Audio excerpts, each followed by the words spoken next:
Hello, hello, hello, my darlings. Thank you for joining me on A Slice of Life, A Slice of Life. If you've been with me, then you know why you're with me, baby. We are super aging. We're getting older without getting old. And today, I need my 45, 55, 65, and 75-year-olds to join me because, baby, I got a new book. Yes, I do. All ages, 45, 55, 65, and 75, Rules of Aging. Here, can you see it? Can you see it? Can you see it? Can you see it? I'll put it in there. Can you see it this way? Maybe I'm not sure. Can you see? Can you see? Can you see?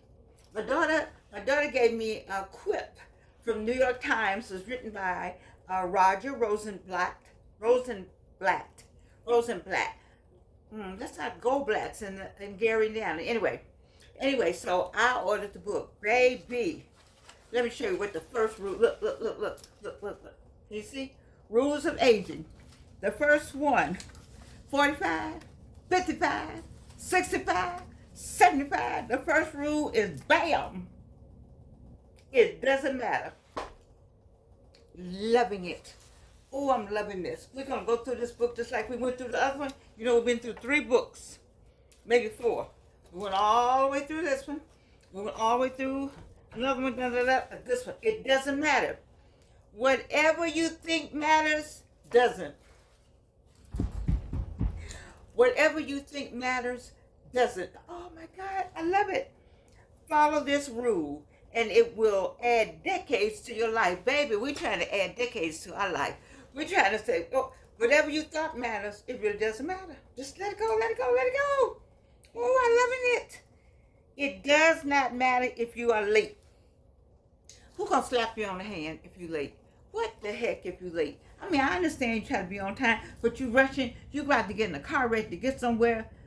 And what? What's going to happen when you get there and you're late? I'm just asking. I respect other people's time. Don't get me wrong. I respect other people's time. We're not saying disrespect the person's time. We're not saying that. But if you're late, it doesn't matter. Or if you're early. If you are here or if you are there. If you said it or you did not say it. If you were clever or if you were stupid. If you were having a bad hair day or a no hair day. I love this right here. Because that's my attitude. That's the attitude to have to keep going. Because see, by the time you're 45, you've been through some stuff. I'm going to say stuff. I'm going to say stuff with an S. But you've been through some stuff by the time you're 45 years old. So when you get to be 45 and 55 and 65 and 75, baby, it doesn't matter. It doesn't, and I think 50 is definitely, when 50 came and I was walking down the hall, I went to work because it was my birthday, but it wasn't a holiday like I thought it should be. But I was at Delta Airlines and I had a great day that day because it was my birthday. We had fun at work. With me turning 50, nobody could believe I was 50 because I was hanging with those people 13 years younger than me, you see. And so anyway, we had a great time, but I was walking down the concourse or something. And I said, wait just a minute. 50? That's half 100. Oh my God. Ooh, 50 is half 100. Let me say it again, just in case you didn't get it. 50 is half 100. 50 is a half of 100. Baby, once you swallow that, it doesn't matter. Once you get that in your head, it doesn't matter. Once you know you have come 50 damn years on the planet, and you made it to 50 years, which is half 100,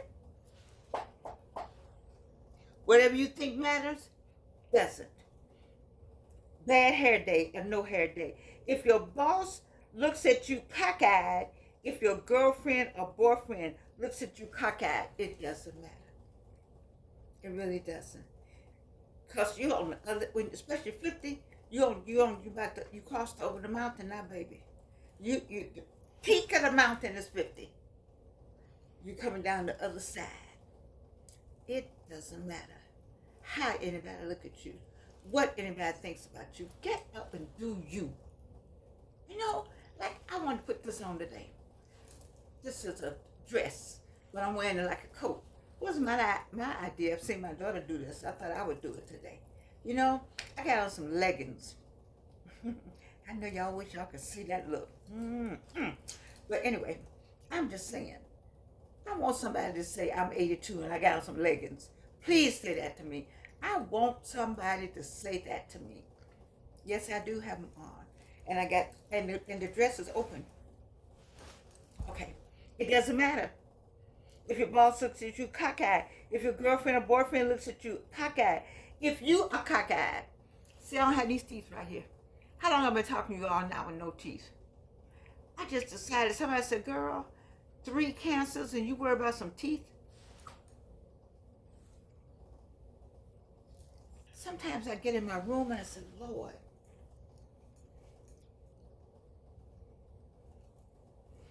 look where you brought me from. Do you ever get in your room, because you're 45, you've been through something.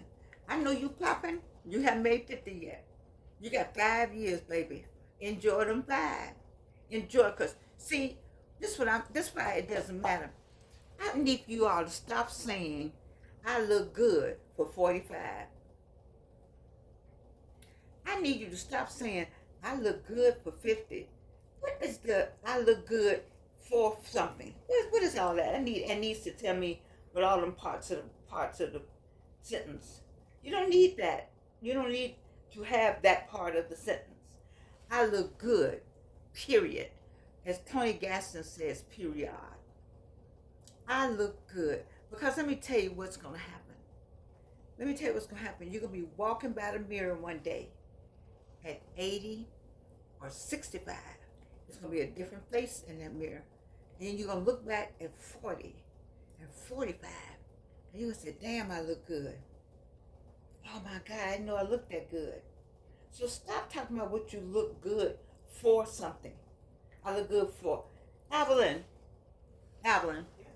what's that part of the sentence when people say, I look good for 85, I look good for 45, when they add the FOR, I look good for 33, I look good for 28.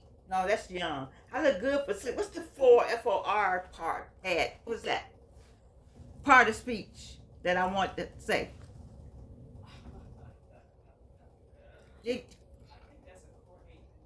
A coordinated conjunction.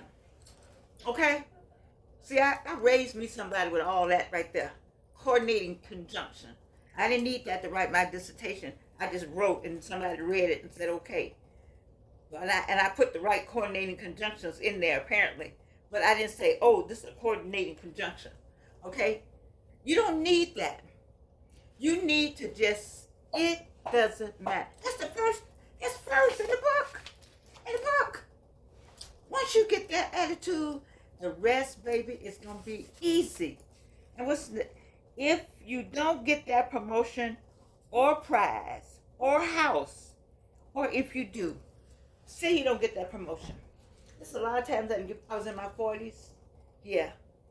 I was trying to get promoted around Delta Airlines.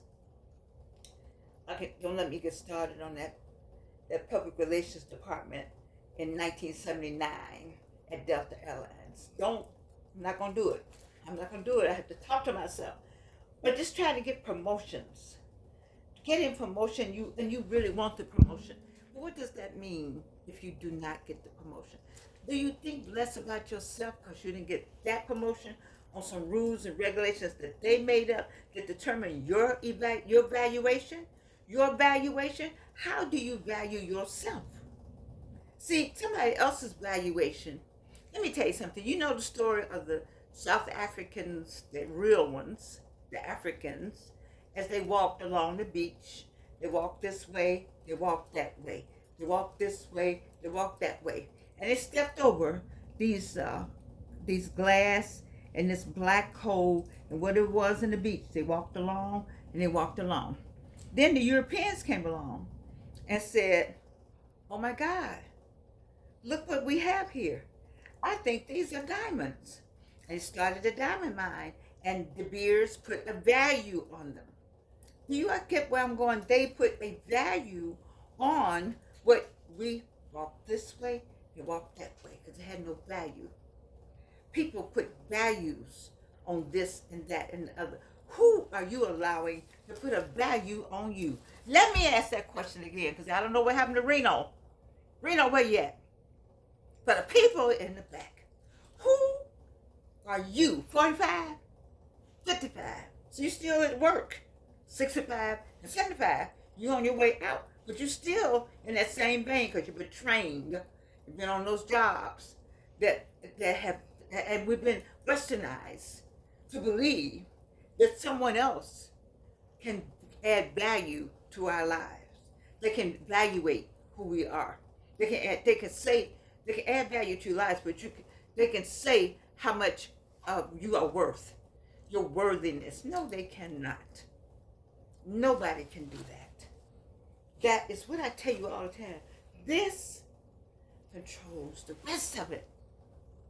I know so well. When somebody, let me tell you something.